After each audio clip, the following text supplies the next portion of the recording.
Good morning or good afternoon to you. We're excited for today's webinar, Modern Rules for Building Stronger Teams. I'm Allison Johns, and I'm the Director of Culture and Leadership here at Human Synergistics. And I want to thank you all, and we invite your participation throughout today's webinar. As you have questions, please submit them using the questions feature in your GoToWebinar panel. And at the end of today's presentation, we will address as many questions as possible and look forward to your feedback. We will also be recording this webinar and making the presentation available to you afterwards. Now, I have the pleasure of being joined today by two fellow speakers and presenters. Alan Stewart and I have known each other for quite some time, as Alan is the president of our Human Synergistics Canada office. We get to see each other somewhat frequently at our affiliate meetings when we're able to travel, and he is a leading expert on organizational culture and leadership, and has also used his experiences in the field to write his book, Get Your Head in the Game. Now, I also had the pleasure of getting to meet Mark in person when we were doing things in person back in 2017 at our culture workshop. And Mark is president of Canada-based consultancy Gasparotto Group. He's a decorated retired colonel in the Canadian Armed Forces, and he's an accomplished speaker that leverages his strategic and tactical leadership approach to help private and public sector organizations increase their members' leadership and resilience, strengthen their teams, and enhance their organizational culture. Thank you both for joining us today, and welcome, gentlemen. Thank you. Before we get into Mark's presentation, thank you both, I just want to cover a few quick topics to lay some groundwork and references. So this is our Circumplex model that Human Synergistics bases the majority of our assessments on. And it's broken into two dimensions. We initially look at it when we split it in half vertically. Those styles on the right-hand side have more of a people orientation, while the styles on the left-hand side have more of a task orientation. And then when we split it in half horizontally, the styles towards the bottom of the circumplex represent our need for our lower order security needs. As we move to the top of the circumplex, it's around meeting our higher order satisfaction needs. We then look at three clusters that are represented by four styles and colors. So the blue or constructive styles are made up of the achievement, self-actualizing, humanistic, encouraging, and affiliative. And these styles really represent a need and focus around either individual, leadership, team, or organizational effectiveness by balancing both our task and our people orientations and fulfilling our higher order satisfaction needs. Where the green styles are made up of approval, conventional, dependent, and avoidance. And these are really around protecting more of our lower order security needs through our interactions with people by staying safe, going along with others, relying on others for directions, or just pushing decisions upwards. Where the last cluster, the red styles or the aggressive defensive styles, are made up of oppositional, power, competitive, and perfectionistic. They really have that task emphasis while meeting our lower order security needs. So maybe being expected to be negative or control others, compete internally, and set unrealistically high goals. So ideally, we're striving for a greater emphasis on those constructive styles so that we're really pursuing a standard of excellence, being open to change and innovation, communicating ideas, developing others, and focusing more on collaboration. The other area that I want to touch on is our integrated diagnostic system. So as I mentioned, that Circumplex is used across the majority of our assessments. So today, Mark will mention and touch on a few of these assessments that have been used as part of his approach. So looking at organizational culture with the Organizational Culture Inventory, or OCI, where we're looking at behavioral norms and expectations. With leadership and management, utilizing our impact assessments, the leadership impact and management impact, where we're looking at the impact and what behaviors leaders or managers are driving, encouraging, expecting, and others that ultimately leads to their effectiveness. With teams, looking at the group styles inventory, where we're looking at those behaviors that are used by the team and individuals in a problem-solving situation. So looking at their thinking and behavior. And we also look at that with our individual assessment, the lifestyles inventory, where we're looking at individual thinking and behavioral styles. Now, this shows that we can measure all assets of the organization and incorporate these into our team building approach.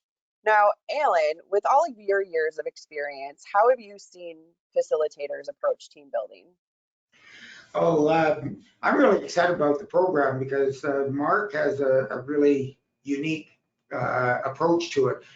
Roughly half the facilitators and coaches who do team building exercises focus on experiential learning, where people get physically involved. The other half focus on more cognitive classroom type of programs using things such as assessments, simulations, etc. Mark's approach, he's one of the few that uses both, integrates both of them to make a really great learning experience for those people who go to his sessions. So I'm really looking forward to today's session. Well, let's not hold off this fantastic presentation any further. Mark, let's hand it over to you. Thanks so much for presenting today.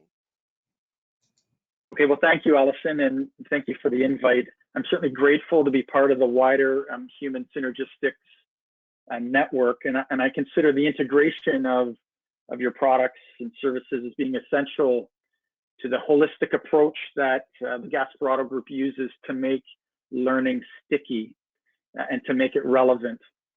Up front, I want to share a couple of frameworks so you understand from a first principles perspective how my group approaches leadership development and team building. And the first one, as you see on the screen, is the experiential learning cycle. And what this does is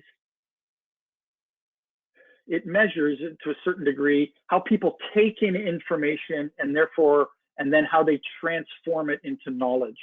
And so you can enter this cycle at any point, and you don't even need to go in order. I believe the key is to ensure that you hit on all elements of the cycle and not just what you or your team has a preference for. So if you look at theory, scientists would probably fit into that is their preference within the cycle. Experimentation, perhaps more engineers, etc. So again, the key is to get out of your preference and to do it all. Next slide, please. So coupled with that experiential learning cycle is some research that I found online from the Training Industries group. And here they've updated what came out, I believe in the 70s, was the 70-20-10 model, which said that for professional learning, 70% of it occurred on the job. 20% of it was social, so interactions with folks. It could be with a coach, or it could be around the water cooler. And only 10% of professional learning occurred in the classroom. Well, those numbers have been updated, and although the majority of learning still occurs on the job, it's not quite as stark. So for employees, what was found in this research was about 55% of it occurs on the job, 25% social, and about 20% formal. And then for executives, it's balanced a bit more, about 40-30-30. Well, for me, the takeaway from this is to make leadership development sticky, to make it relevant. It needs to transcend the divide between classroom and the workplace. So a bit later on, you're going to hear me use the term going outside the wire and then going inside their wire. So outside the wire is when people come to my training venues and they're outdoors, either in a military-inspired environment or a backcountry environment. And then going inside the wire is when we turn into consultants and we come to the client where they're at and help them apply the knowledge in an environment that in which they operate. Okay, So next slide, please. A couple of leadership fundamentals that underpin everything we do. And the first one is to lead others effectively starts with leading yourself. So to lead others effectively starts with leading yourself, and that means knowing yourself. And here, the Gasparotto Group relies heavily on human synergistics to help us provide that data to the learners. So it's that self-awareness that is so key to the leadership development journey. That's often where it starts. So that's the leadership of self. Next slide, please. And in terms of leadership in teams, there's one factor that's vastly more important than any others, and that is trust. Trust being the #1 determinant of team effectiveness. And much of the academic research is clear on it. Best-selling books like Covey's The Speed of Trust, companies like Google, who have studied their workforce, trying to figure out what makes their high-performance teams truly high-performing. And what they found is it's trust. And I can tell you, having fought on the battlefields of Afghanistan, having served in places like Yugoslavia and Haiti, what got my team through, what allowed us to be high-performing, was the trust that we had in each other, because literally our lives were in each other's hands. So I believe this to be true as well, based on my own experience. Next slide, please. So those 4 last slides, that's the theory that goes into how I created the generic phases for my experiential learning programs. And you see those phases in front of you. There are 4 phases, and for some clients, they choose a 4+, where we would then coach them after the formal part of the program is done. So let me take you through these 4+ phases. And you'll notice at the bottom in blue are some human synergistics products. And Allison went over the acronyms, but I'll just touch on them again. So a GSI is a group styles inventory, and that's a team-based assessment. An LI and an MI, it's a 360 in the sense that it's measuring how a leader impacts other folks, or how a manager impacts other folks and behaviors. LSI is an individual assessment, and OCI is an organizational one. So I'm going to speak to each of these 4+ phases on the next slides in more detail. And just think back to those fundamental slides I showed you, or those framework slides. That all underpins what you see here. Next, please. So phase 1, registration, your normal online registration process. And depending on the physicality of the field exercise, we will also do a medical screening. And that's a confidential screening with an ex-Special Forces doctor that we have on retainer. But this is where I go on site. I go into the client's workspace, and therefore into their world. So it's a comfortable environment for them to start this journey. And here I introduce them to a call to adventure. So if you think of the hero's journey, it's that initial step, that call to adventure.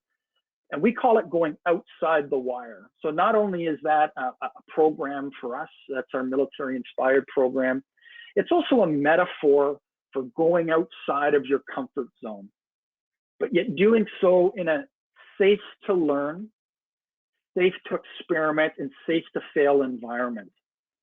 And it's the novelty of the environment that allows that to occur. And when an environment is safe, but not comfortable, it allows for that vulnerability to occur, which is the precursor to trust. But because it's not comfortable, that is what drives growth, right? And that's the theory. So what I do during this first phase is I introduce the team to a survival simulation. So a human synergistic survival simulation, either the subarctic or the desert so far have been my favorites. And then we will do a group styles inventory afterwards. And we use this as a baseline team assessment.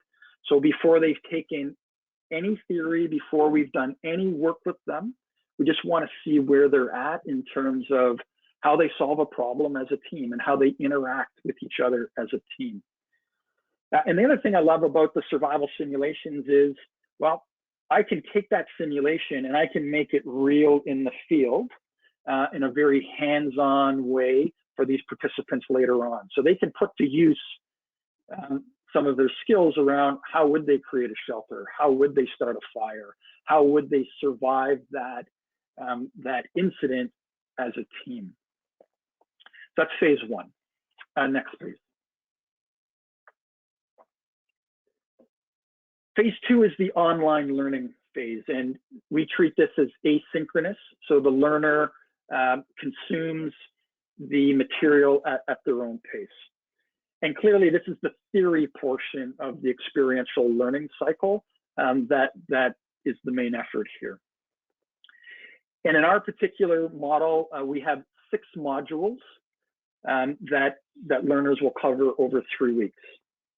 And the modules we have chosen is leadership, learning, resilience, emotional intelligence, accountability, and team dynamics.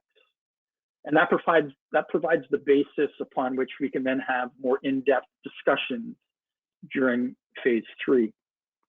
And we offer this in video format, in summary papers. And then we find about 1 out of 20 folks will actually do the recommended readings on top of that.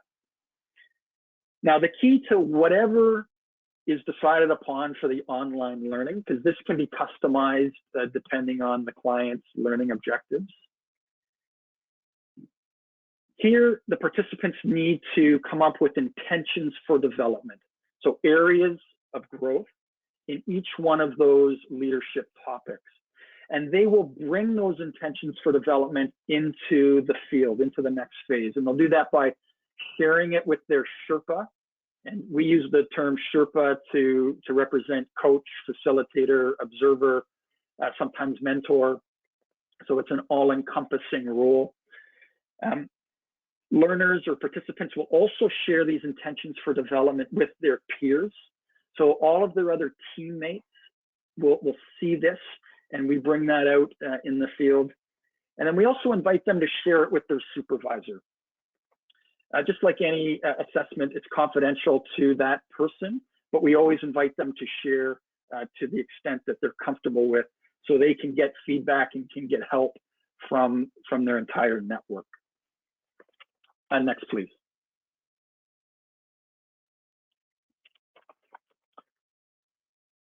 The field exercise.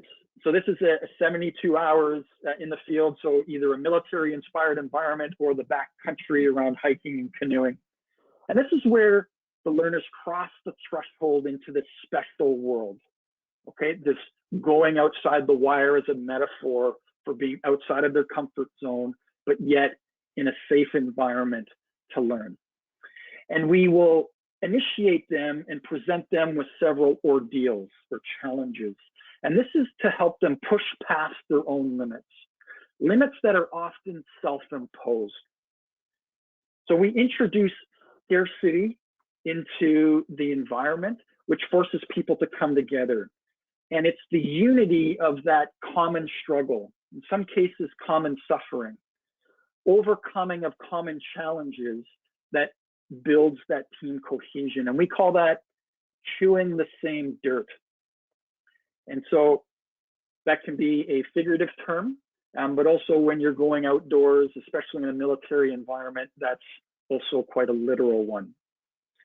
So this picture, no doubt, requires some explanation. And I would like to introduce 2 characters in this journey, 2 heroines. And the first one is Adriana, who you see on the left, who has tape over her mouth. And you see Jillian on the right, who is the blindfolded driver of a Humvee. Now, during this particular field exercise, neither one of these young women had a driver's license. They had never driven before. And so their first experience driving was a Humvee off-road, and they just happened to be blindfolded. The co-driver can't speak, and the navigator who's in the back with the map can't hear. And so by introducing sensory deprivation, it brings people together because they have to trust each other in a way they've never trusted before to solve a problem and to communicate.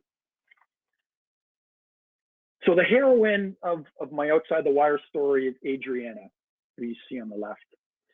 And when Adriana showed up at Outside the Wire, she was afraid of heights. And so rappelling was something that she always told herself she couldn't do. Well, Allison, next, or build the slide, please. After we encouraged Adriana, she did it. She rappelled down that 30-foot wall, and it quite literally changed her life. Because what became apparent to her was what else was possible? What were the other obstacles that she had put in her own path that could now be removed with the help of a Sherpa, with the help of some coaching, with the help of some self-awareness? So it was quite a powerful moment, not just for her, but for the entire team, and even for myself and the staff, because that's why we exist. We exist to help others overcome their obstacles. So for this field exercise, 3 days, 3 nights, the last day involves the Tomahawk Challenge. And it's between 8 and 12 hours, and that's variable based on the learning objectives that that particular organization has. And here we incorporate some military skills, lots of team-based problem solving. So if you're familiar with the survival simulation, well, we would have them do that for real. We wouldn't actually crash the plane, but we would set it up as such. So they get to experiment with all of the learning so far at the individual and team level, from the theory to and putting that theory into practice. And we do this within a novel environment. No one, unless you're a soldier or you're really adept at the backcountry, no one has done what we're asking people to do, driving a Humvee blindfolded, for example. And what that does is it removes the requirement for expertise, for any task, knowledge, or skill, which often is linked to the hierarchy of that team. So it democratizes the opportunities for learning and for leadership. And we think it's a very powerful way for people to learn, again, in that safe environment. So when that challenge is done and the gear is put away, we then go into reflection mode, part of that experiential learning cycle. And so we do an after-action review, what went well, what didn't go well. We do a second group styles inventory where the team rates how well they did during the challenge. And then later we're going to compare that to the baseline. And people also receive, or participants also receive, peer feedback, anonymous peer feedback, either a red or a blue sticky, where their teammates will review the intentions for development, which were written out and posted in the team area. And then people will put a green dot if they saw that person attempt to get better at whatever it was they were trying to get better at. Maybe it was listening. Maybe it was not being so paralyzed by decision making and just getting on and doing something about it. Okay, so action over overthinking. Whatever it is, they get feedback, and if they weren't doing it, they get a red dot. And so this is very powerful, anonymous feedback for that learner. And at the end, we have a celebratory barbecue or formal mess dinner where then folks can share the stories, because a common experience, and the more uncommon the story, that adds to that unity and to that bonding effect. Okay, next slide, please.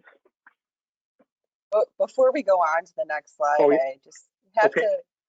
I just have to comment the power of this story. And I know when we first saw this image that Mark wanted to share, we were a bit perplexed, and was this appropriate for the webinar? But to hear that these two individuals are blindfolded or they cannot speak and have to rely on each other as well as one other individual who can't hear to drive and have never driven before. It's just amazing to hear how they work together and truly come together as a team to succeed, as well as Adriana overcoming those individual barriers and challenges. It's just extremely powerful. Alan, do you have any additional comments?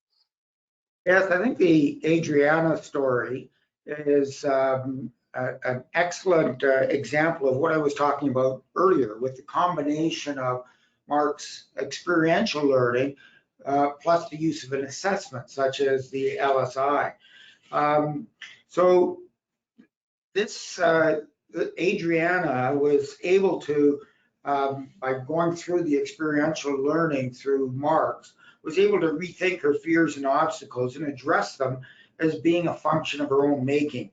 But by combining this experience with, say, the lifestyles inventory or the LSI, she would then be able to identify those specific thinking styles that are encouraging her to invent and develop those fears and obstacles in the first place.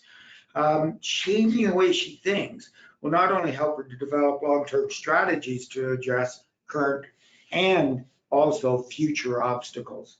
So I think this is an excellent example of what I was saying earlier, where you can meld those two programs together, or those two types of learning together.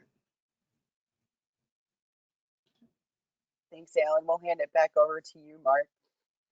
Okay, thank you. So phase 4 is the debrief, and this is virtual, and this is after the participants have returned home to their world. So they become re-immersed into their workplace and home. And we'll do individual debriefs, so one-on-one between the Sherpa and the learner, and that's a coaching approach.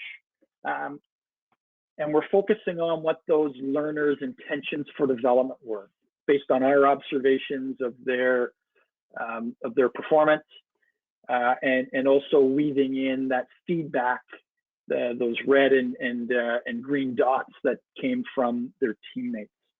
And then there's a team debrief, and this is where we're comparing the group styles inventory that was taken after the phase 1 survival simulation, and then comparing that to the phase 3 Tomahawk challenge. And here we're looking for, ideally, there's some improvement, but also where can the team continue to work on areas of development.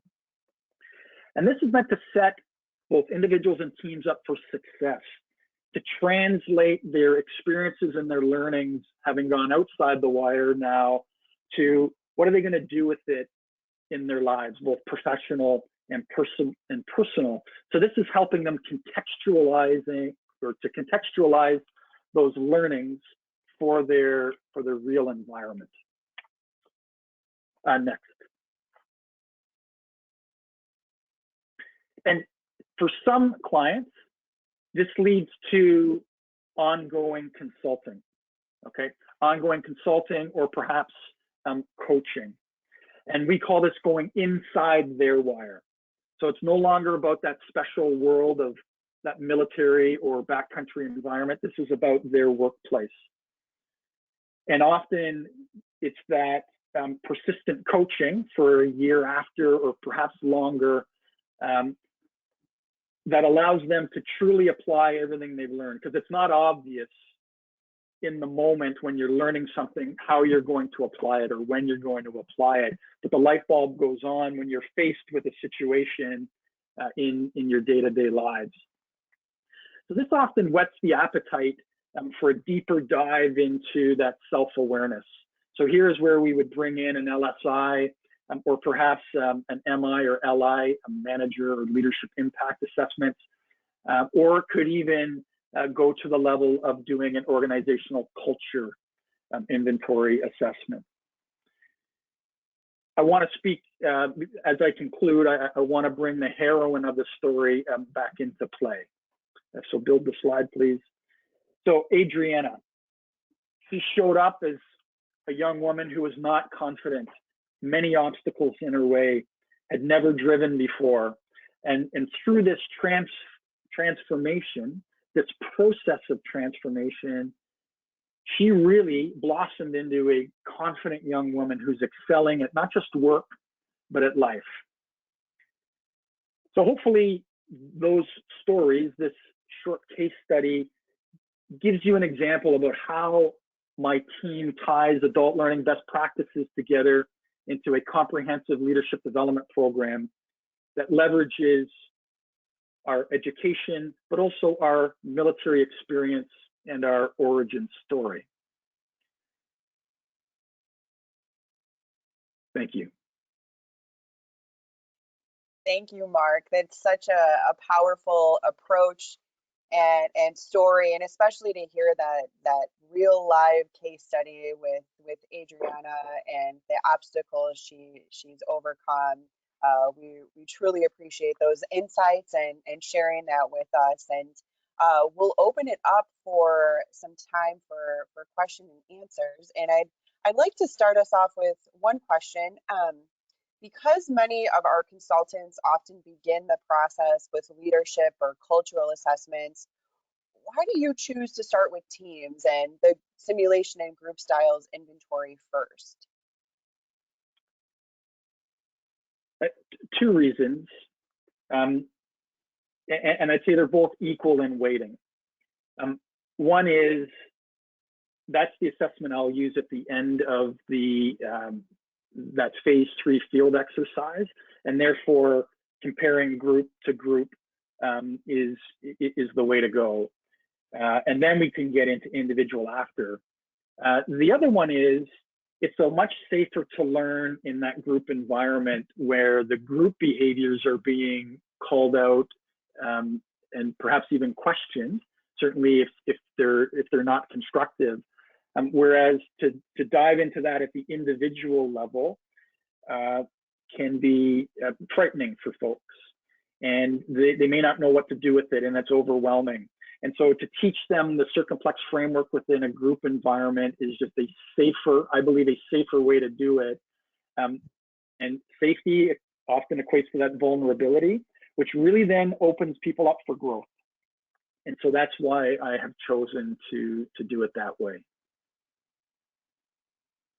Alan, any comments? Yeah, I agree 100%. I would just add to that an example. Let's say you've got a very competitive person, and these are the people that are the most difficult to convince that they're doing something wrong, because they want to compete with you just by their very nature.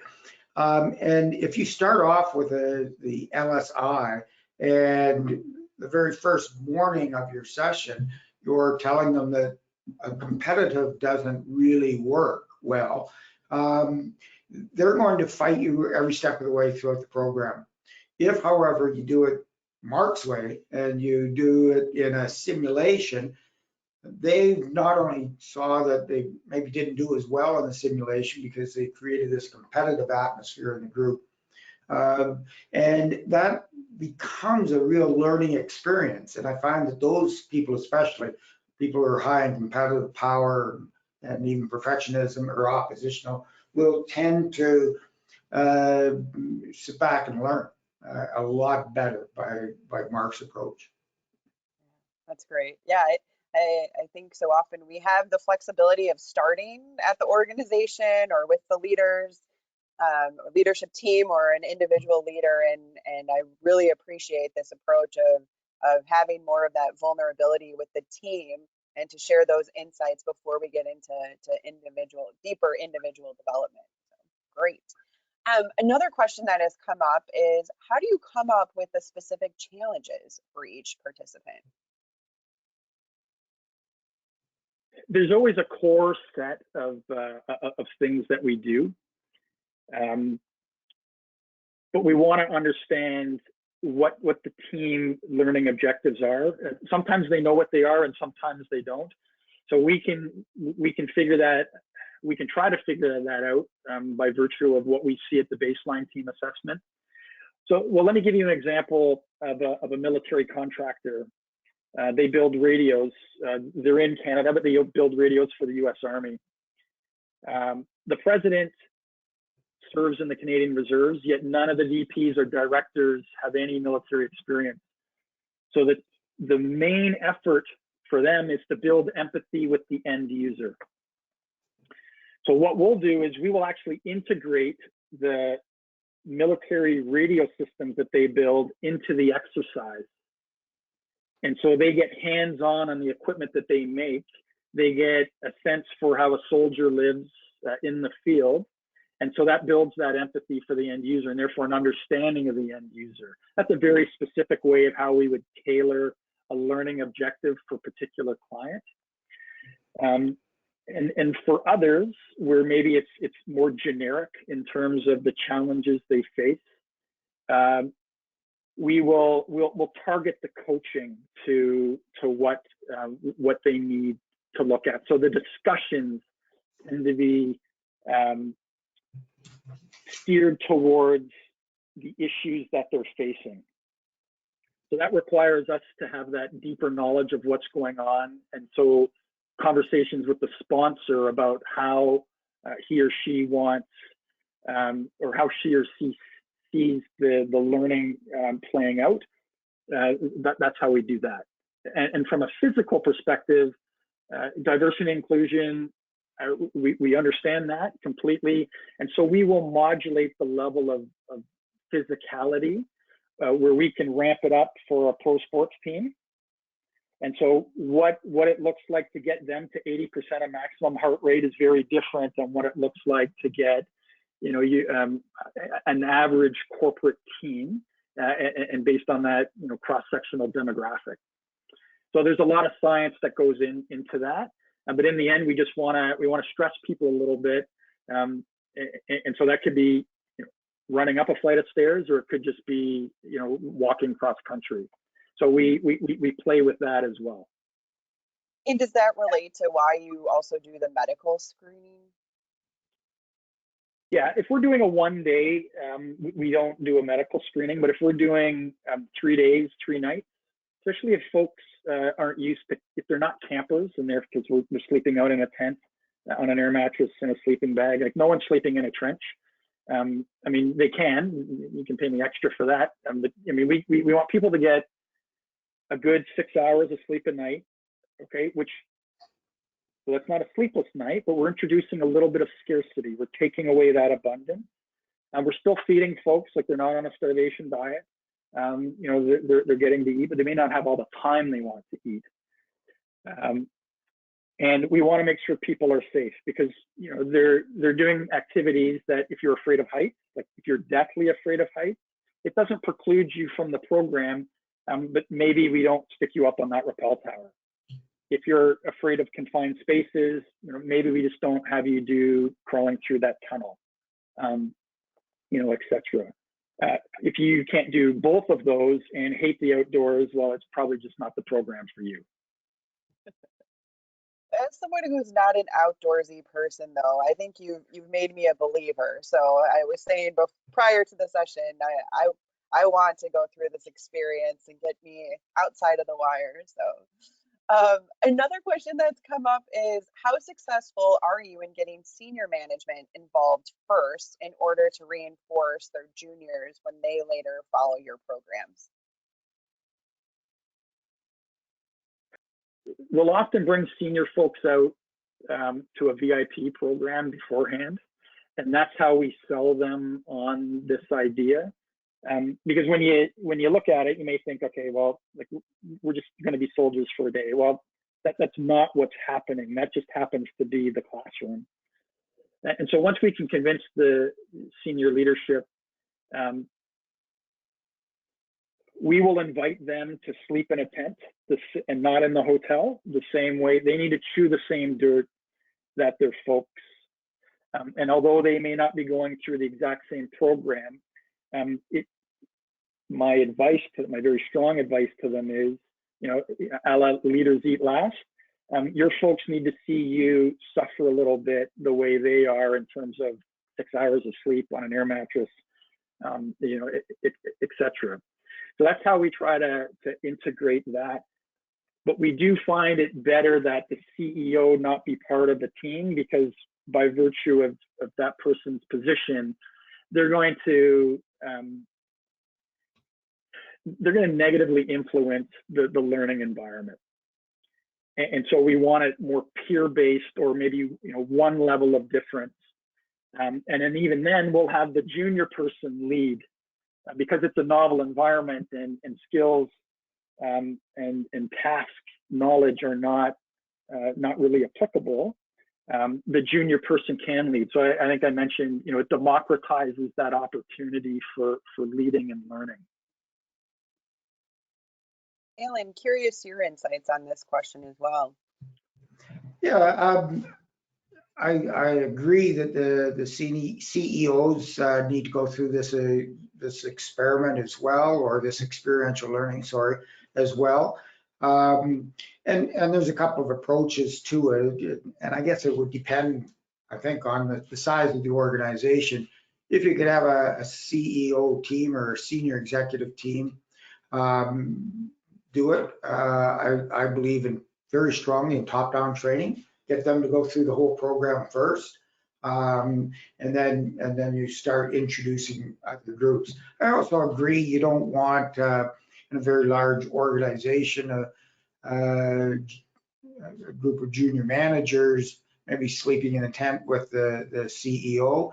But I like the idea of having the CEO involved at least partially in the program, so that they can see the CEO attempting some of that, or being involved in some of it. So yeah, very interesting. I was especially interested in an earlier comment that Mark said, where you pay extra to sleep in the trench. Very good. I won't take you up on that. Okay, so we don't yell at anyone unless they pay us extra as well, right? It's not a boot camp, and it's not a special forces selection. That is not the approach at all. It's about holding people to the high standard that they can grow into, and giving them that safe place to test their limits, so they know if they do fall, we're going to catch them. Another question that's come in that's somewhat similar, but a little different. What, if any, expectation do you establish for the supervisors of the participants? All too often, I have experienced diminished returns due to the lack of support by the supervisor. Yeah, so we need buy-in that folks are going to be given the time to do the online learning. We need that buy-in that this aligns with the organization's values, and the training objectives, and we build that, and that's why we spend a lot of time on that needs analysis up front. I still think supervisors should go through, and they do quite often. It's just when you have, if it's a big organization, and there's many levels of hierarchy, you want to group them such that it doesn't negatively impact the experience. So a one level difference, I think is very workable, and in fact that's what we do. A 4-level difference, not as much. So we tend to, these programs are expensive, and so we get people who are bought in, who want to see it stick because they've done other things that the return on investment wasn't there, and that does require that top level buy-in. And we often get the senior person to stand up as part of the introduction and explain what their expectations for this training are, and then also have them demonstrate by leading from the front how they are taking it seriously. The last question is more around the intentions for development and how that can relate to the coaching plus, and how you decide that it leads to that next level of support and coaching. So each one of those intentions, we will come up with a reflective question around that particular topic. So if I were to use emotional intelligence, for example, and we use, some people use the Daniel Goleman model. We use the EQI model because we're also certified in that. So that has 15 different or 5 different groupings of 3, so 15 elements, if you will, of emotional intelligence. And we'll ask people to pick, because they've read the paper, they understand what each one of those elements means. Which of those emotional intelligence elements are an area of growth for you? What does it look like in terms of behaviors? What is the impact of that behavior on others? Okay, so we ask them those kinds of questions, and then that becomes their intention for development. And so we've got very specific, as Simon Sinek says, values as verbs, right? When you can boil things down to behaviors, and at Human Synergistics, all of your stuff is boiled down to behaviors. That's the level of fidelity we're looking for in terms of that intention for development. So you can get feedback on it. If it's vague, well, the feedback's going to be vague. Not everyone comes in with the level of detail we want, and so that's where the Sherpa will work with them to refine it. Short question, long answer, which tends to be my MO. I just want to make sure I answered that. No, that's sufficiently. great. Thanks for the additional insights. Before we wrap up today, I would like to cover a little bit more and summarize around our synergistic problem-solving model that Mark has alluded to throughout the presentation and the approach, and really, as he highlighted in phase 3, that scarcity and overcoming the common challenges and chewing the same dirt, the need for the balance of both those rational and interpersonal skills to really get to an effective solution. And Alan, I'd just love to hear your insights and any final comments regarding the model and how this all relates. Yeah, do you have a picture of the model? Oh. So everyone knows what we're talking. Oh, I'm sorry. For some reason, my screen stopped sharing there. There we go. Sorry about that. I'm sure everyone who's had anything to do with human synergistics products, especially in the simulations, understands or has seen this model. I just wanted to encourage everyone not to gloss over it. I know most facilitators gloss over it because it's a model and there's thousands out there. I think if you can see me, you can tell by my gray hair, I've been around for a while, and I have been in this business for over 40 years, and I've seen literally thousands of cause and effect models that apply to businesses and encourage people to do certain things. This model is singly the best one I have ever seen. It's not only is it a good working model, but it's actually brilliant, and it fits in with several other team building theories, and is a real working model that has been validated through Rob Cook and Clay Lafferty.